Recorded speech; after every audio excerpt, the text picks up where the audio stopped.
Dans cette séquence, nous allons faire un exemple d'application sur les racines énièmes de l'unité et nous allons regarder l'équation z puissance 4 égale 1. Donc faites une pause sur la vidéo, essayez de chercher tout seul, inspirez-vous des précédentes et venez voir si vous avez juste. Donc déjà, je vais vous rappeler ce qu'on avait vu dans les séquences précédentes sur la forme des racines énièmes de l'unité. Donc on avait vu qu'il y avait n racines qui étaient de la forme exponentielle de 2ik pi sur n avec k variant de 0 à n-1. Dans notre exemple, la valeur de n donnée, ça va être 4. Donc dans ces cas-là, il va y avoir 4 racines quatrièmes de l'unité qui vont être de la forme, donc z égale 2ik pi sur 4. Alors ici, je peux simplifier en fait, puisque 2 et 4, il va me rester 2 au dénominateur, donc c'est-à-dire juste de la forme exponentielle de i k pi sur 2. Et pour en avoir 4, il faut prendre les valeurs de k variant entre 0 et 4 moins 1, c'est-à-dire 3. Donc si on les détaille, première racine pour k égale 0, donc ça va faire exponentielle de i, donc 0 fois pi sur 2, c'est-à-dire exponentielle de 0, donc en fait 1.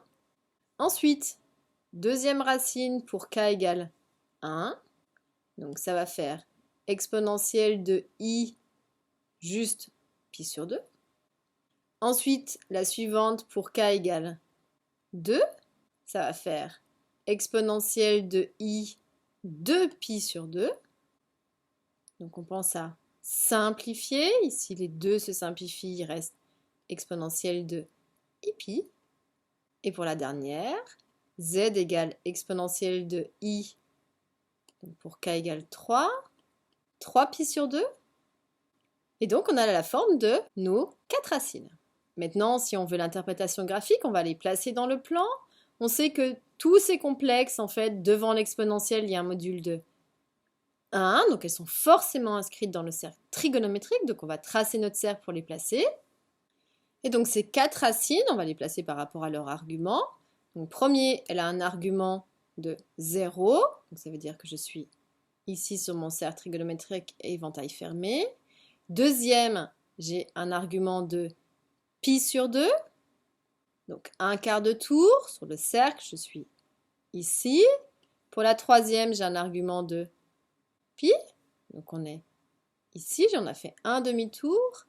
Pour la quatrième, on a un argument de 3 pi sur 2. 1 pi sur 2, 2 pi sur 2, 3 pi sur 2, je suis ici. En fait, même ces 4 racines, elles ont d'autres valeurs. Là, c'est sous la forme exponentielle. Si on les met sous forme algébrique, donc la première, c'est z égale 1. La deuxième, celle qui est sur l'axe des ordonnées avec un angle de pi sur 2, c'est i. La troisième, celle qui est sur le cercle trigonométrique avec un angle de pi, c'est moins 1. Et la quatrième, celle qui est sur le cercle trigonométrique avec un angle de 3 pi sur 2 ou moins pi sur 2, c'est moins i. Je suis sur les complexes ici. Si on regarde la forme décrite par ces 4 racines, eh bien je vois qu'elles décrivent un carré, qui est une forme régulière particulière inscrite dans le cercle trigonométrique. Donc ça c'est important, donc c'est ce qu'on va voir dans la généralisation des racines énièmes de l'unité.